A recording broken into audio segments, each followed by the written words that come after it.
निरोप नव्हे हा ओलावा माणुसकीचा, निरोप नव्हे हा ओलावा माणुसकीचा, विसरू कसे आम्ही क्षण हा सौख्याचा, विसरू कसे आम्ही क्षण हा सौख्याचा. अध्यक्ष महाशय, वंदनीय गुरुजन वर्ग व येथे उपस्थित माझ्या मित्रमैत्रिणींनो, माझे नाव साक्षी केदार. सर्वांना माझा नमस्कार. आज आपण सर्वजण येथे निरोप समारंभाच्या कार्यक्रमासाठी सहभागी झालो आहोत. आजचा हा दिवस फक्त माझ्यासाठीच नव्हे तर सर्व विद्यार्थ्यांसाठी भावूक दिवस आहे. सहवास सुटला म्हणून सोबत सुटत नाही, सहवास सुटला म्हणून सोबत सुटत नाही, नुसता निरोप दिल्याने नाते तुटत नाही, नुसता निरोप दिल्याने नाते तुटत नाही. आपण सर्व एकमेकांपासून वेगळे होऊ पण सोबत राहतील त्या फक्त गोड शरारती आणि खोडकर आठवणी. आपण सर्वजण एकमेकांपासून वेगळे होऊ पण सोबत राहतील त्या फक्त गोड शरारती आणि खोडकर आठवणी. निरोपाचा क्षण जणू हळव्या त्या फुलांचा, निरोपाचा क्षण जणू हळव्या त्या फुलांचा, आठवणींची गर्दी जणू क्षण हा दुःखाचा, आठवणींची गर्दी जणू क्षण हा दुःखाचा. काही वर्षांपूर्वी मी या शाळेत प्रवेश घेतला. कुंभार ज्याप्रमाणे सुंदर मडके बनवतो त्याचप्रमाणे येथील प्रत्येक शिक्षकांनी आम्हाला धडे दिले आहेत, आमच्यावर चांगले संस्कार केले आहेत, माणूस म्हणून कसे जगावे हे शिकवले आहे. ही शाळा सरस्वतीचे मंदिर आहे. या मंदिरात आम्ही सर्व धर्म समभाव, राष्ट्रभक्ती, मोठ्यांचा आदर इत्यादी गोष्टी शिकलो. मनानं दिलदार, वागणं जबाबदार, बोलणं दमदार, कामात खबरदार, नेतृत्व शानदार असं सर्व समावेशक व अष्टपैलू व्यक्तिमत्व म्हणजे आपले प्राचार्य मुख्याध्यापक सर. आदरणीय प्राचार्य सर म्हणजे संघर्षशील व्यक्तिमत्व, निर्भीड वैचारिक शैली, उत्तम संघटन शैली, आदर्श शिक्षक, प्रशासनाची जाण असणारे कुशल मुख्याध्यापक अशा अनेक भूमिका आयुष्याच्या मंचावर साकारणारे अष्टपैलू व्यक्तिमत्व म्हणजे आपले मुख्याध्यापक सर. आमच्या वर्ग शिक्षिका सौ गाडे मॅडम यांनी आम्हाला इंग्लिश विषय शिकवतात. त्या आम्हाला 6वी पासून वर्ग शिक्षिका होता. खरंच आमच्या वर्गाने मॅडमला खूप त्रास दिलाय, तरी सुद्धा मॅडमने आम्हाला समजून घेतलं.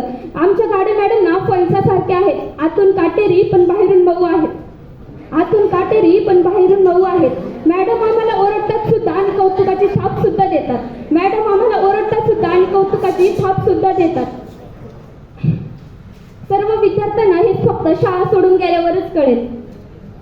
त्यांची मुलगी या शाळेत आहे, तिला तर मधल्या सुट्टीत बघायला पण जात नसतील पण आमच्या वर्गावर नक्कीच येतात. एखादा विद्यार्थी जेवत नसेल तर तो का जेवत नाही, कोण अभ्यास करतय, कोण बाहेर फिरतय, या सगळ्या गोष्टींकडे आईप्रमाणे मॅडम लक्ष देतात. गाडे मॅडम साठी दोन वाक्य. जिंदगी गिरवी रखकर बिना झुका पाएंगे उनका कर्जा, जिंदगी गिरवी रखकर बिना झुका पाएंगे उनका कर्जा, माँ ही नहीं भगवान के बराबर, माँ ही नहीं भगवान के बराबर, गुरु का भी है उतना ही दर्जा. आम्हाला सायन्स विषय शिकवणाऱ्या सौ पिंजन मॅडम यांनी आम्हाला सर्व पुस्तक खूप छान पद्धतीने शिकवलं आणि न्यूटनच्या थर्ड लॉ प्रमाणे every action force is an equal and opposite reaction हे सुद्धा सांगितले. आमच्यातला इनर्शिया कमी करून आमच्यावर फोर्स लावून त्यांनी आम्हाला मोशन मध्ये आणलं. आमच्यातल्या बॅड कंडक्टरला गुड कंडक्टर आणि गुड कंडक्टरला सुपर कंडक्टर त्यांनी बनवलं. श्री नांगरे सर हे आम्हाला इतिहास भूगोल शिकवतात. त्यांनी आमचं ऑब्जेक्टिव्ह शाळेतच पूर्ण करून घेतलं. नांगरे सर रोज आम्हाला 5 मोठे प्रश्न पाठ करायला द्यायचे. एक दिवस ना माझा एक प्रश्न झाला नव्हता तरी सुद्धा मी हात वर केला आणि माझा मार वाचला बरं का सर.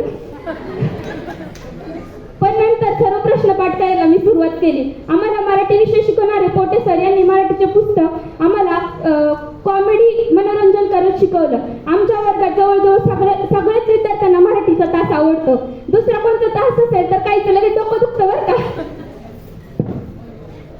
शाळेचे दिवस म्हणजे बेंचवर करकटकणे रेषा ओढायच्या आणि जागा वाटून घ्यायची. तुझं पुस्तक इकडे का आलं, तुझी बॅग इकडे का ठेवली, तू हात इकडे का ठेवला, अशा शरारती चालतात. पण आता कळतंय हा बेंच इथेच राहणार आहे, आपल्याला ती शाळा सोडून जायचंय. वाक्य छोटं आहे पण हे आयुष्यभर मनात राहील. शेवटी एवढेच बोलते, थांबवावं वाटलं तरी थांबणार नाही, थांबवावं वाटलं तरी थांबणार नाही. निरोपाचा हळवा क्षण बाहेर निघून गेले तरी रेंगाळत राहील या प्रांगणातच माझे मन. निरोपाच्या सोहळ्याची कधी करू नयेत खंत, निरोपानंतरच्या भेटीला नसतो कधीच अंत. बोलले असतील उलटून झाल्या असतील चुका, बोलले असेल उलटून झाल्या असतील चुका, विसरून द्या आशीर्वाद मनात काही ठेवू नका. जेऊ लावले गुरुजनांनी आई वडिलांसम आम्हाला, कसे सांगू किती दुःख होते सोडून जाताना तुम्हाला. किती सुखद असली तरी कधीतरी संपणारी वाट असते पण संपणाऱ्या वाटेसोबतच जन्मणारी नवीन पाठ असते. धन्यवाद.